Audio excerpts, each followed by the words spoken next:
ఉత్తరప్రదేశ్లోని ప్రయాగ్రాజ్లో జరుగుతున్న మహాకుంభమేళాలో అనేక మంది సాధువులు, బాబాలు, సన్యాసులు, సాధ్వీలు పాల్గొంటున్నారు. అయితే ఇందులో చాలా తక్కువ మంది మాత్రమే ప్రపంచం దృష్టిని ఆకర్షిస్తుండగా ఇప్పుడు ఓ 30 ఏళ్ల సాధ్వి నెట్టింటిని షేక్ చేస్తోంది. చిన్న వయసులోనే సాధ్వీగా మారిన ఈమె పసుపు రంగు దుస్తులు ధరించి మహాకుంభమేళాలో సెంటర్ ఆఫ్ అట్రాక్షన్గా నిలిచింది. ఎంతో అందంగా ఉన్న ఈ సాధ్వి ఎవరో తెలుసుకునేందుకు అనేక మంది ప్రయత్నాలు చేస్తున్నారు. మరి ఈ 30 ఏళ్ల సాధ్వి ఎవరు? ఆమె గతమేంటి? ఎప్పుడు సాధ్విగా మారిందో తెలుసుకుందాం. మెడలో రుద్రాక్షహారం, పువ్వులమాల ధరించి నుదుటిపై తిలకంతో చాలా అందంగా కనిపిస్తున్న ఈ సాధ్వి పేరు హర్ష రిచారియా. 1994 మార్చి 26న మధ్యప్రదేశ్ రాష్ట్రంలో బ్రాహ్మణ కుటుంబంలో జన్మించింది హర్ష రిచారియా. ఈమె model, anchor, social media influencer.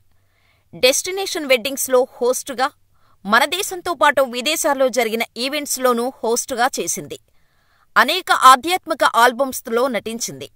అయితే 2 ఏళ్ల కిందట ఇవన్నీ వదిలేసి ఆధ్యాత్మిక మార్గంలో కొత్త జీవితం ప్రారంభించింది. ఈమె ఉత్తరప్రదేశ్లోని ప్రయాగ్రాజ్లో జరుగుతున్న మహాకుంభమేళాకు హాజరైంది. దీంతో ఈమెను చూసి గుర్తుపట్టిన మీడియా ఆమె ఇంటర్వ్యూల కోసం ఎగబడింది.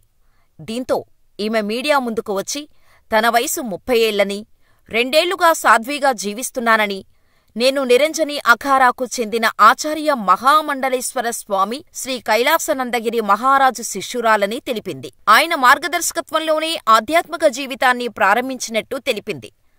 ఆమె అందం గురించి ఓ రిపోర్టర్ ప్రశ్నించగా, దేశముదురు సినిమాలో హన్సిక వలె అంతటా మట్టిలో కలిసిపోయేదే అని చెప్పుకొచ్చింది.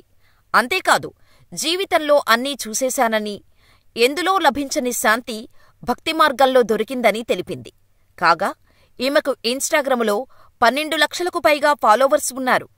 ఈమె ప్రధానంగా తన ప్రొఫైల్లో మతపరమైన, ఆధ్యాత్మిక అంశాలకు సంబంధించిన కంటెంట్ షేర్ చేస్తోంది. అయితే సాధ్వి హర్ష రిచారియా తీరుపై జ్యోతిష్య పీఠం శంకరాచార్య, అవిముక్తేశ్వరానంద సరస్వతి తీవ్ర ఆగ్రహం వ్యక్తం చేస్తున్నారు.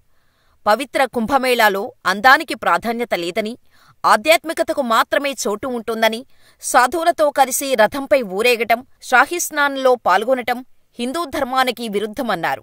కుంభమేళాలో ఇలాంటి విషయాలకు ప్రాధాన్యత ఇవ్వటం తగదని శంకరాచార్య రిచాను తప్పుపడుతున్నారు.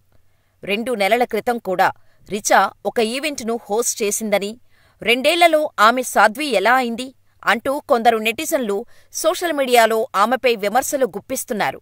మరికొందరు తమ పోస్టులలో ఆమె ఇన్స్టాగ్రామ్ హ్యాండిల్ను ట్యాగ్ చేస్తూ మతపరమైన సంప్రదాయాలను అగౌరవపరిచారని ఆరోపిస్తున్నారు. మరి ఈ అందమైన సాధ్వి గురించి మీరేమనుకుంటున్నారో మాకు కామెంట్ చేయండి.